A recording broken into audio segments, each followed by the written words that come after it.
A lot of the self-improvement ideas that I hear about center around this concept of mindfulness. You look into any psychology book, any self-help book, it's all about mindfulness. Focus on the breath, focus on the moment. And I've done that for years, and I don't really think it works. I don't think it's the best way to improve yourself. So I think mindfulness can be useful. It's maybe one part of an overall plan to improve yourself. But I've tried to use it a lot for poker because poker can be a frustrating game. The way your brain is centered about rewards is um, very binary. It wants to win when it does something good, and it feels like it's fine to lose if you don't do something good. But poker, your brain just has to rewire the way it thinks about it. And so in the heat of the moment, sometimes you can get really frustrated. And so I've done mindfulness for that. And the best analogy I can really give for it is that it's like you're drowning and the solution is to learn to hold your breath long.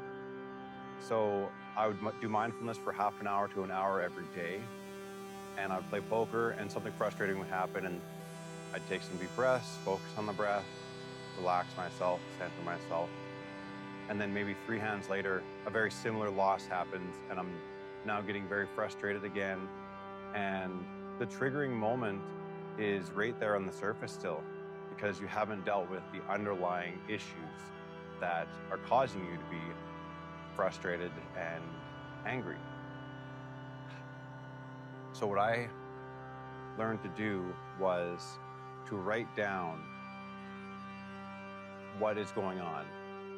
And for me, in those moments, instead of just saying, okay, I lost this game, I would say, okay, did I play the hand well? Yes. Okay. Then there's nothing I can do. If I played the hand well and I wouldn't change anything, then there's nothing to be upset about. You did everything right. It just didn't work out this time. And if I played poorly, I could tell myself, okay, I didn't play this hand well. I made a mistake. I'm going to try not to make that mistake going forward. But mindfulness, being in the moment, isn't explaining to your brain why this trigger happened.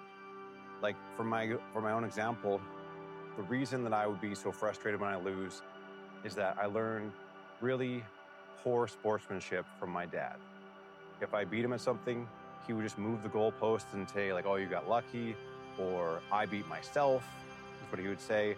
And instead of me getting to learn healthy competition, that it's okay to lose, I had a parent who was protecting their ego at all times, essentially pretending they weren't losing. So then when I play a game like poker and I don't know how to be a good winner, I don't know how to be a good loser, and these moments and losses, it could be a $10 loss or a $5 loss.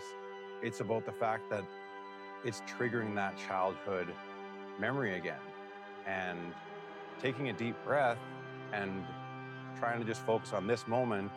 It doesn't change the fact that we have unresolved emotions from the past that are just bubbling right there. That insecurity that, basically,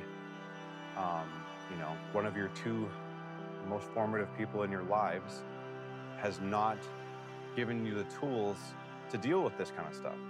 And mindfulness for years didn't do anything. Like I could meditate for an hour a day, 90 days in a row.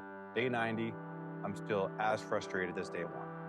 And I basically started journaling objectively what's happening in these moments in the past 2 months. And last month was my best poker month of my life in 18 years of playing.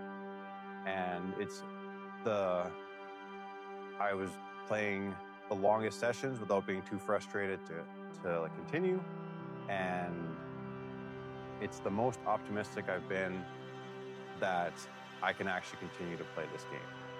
So yeah, I think if you are looking for some self-improvement advice, my advice is that mindfulness is great, but you're not resolving the underlying issues that are right there under the surface. And until you do, no amount of meditation or sitting with the moment or observing the frustration is ever going to get you where you really need to be. Because I could sit there and go, I'm angry. I'm angry because of this loss. I'm frustrated. I'm observing myself being frustrated. But the part of you that is getting frustrated is a formative moment from when I was 5 years old. So you have to start from that position, start from that. You have to start from the 5-year-old and resolve the conflict that you never resolved and relearn a new way of dealing with things that fit the mindset that you want to have going forward. And yeah, all I can say is just give this a try, and I hope it works for you. Catch you guys later.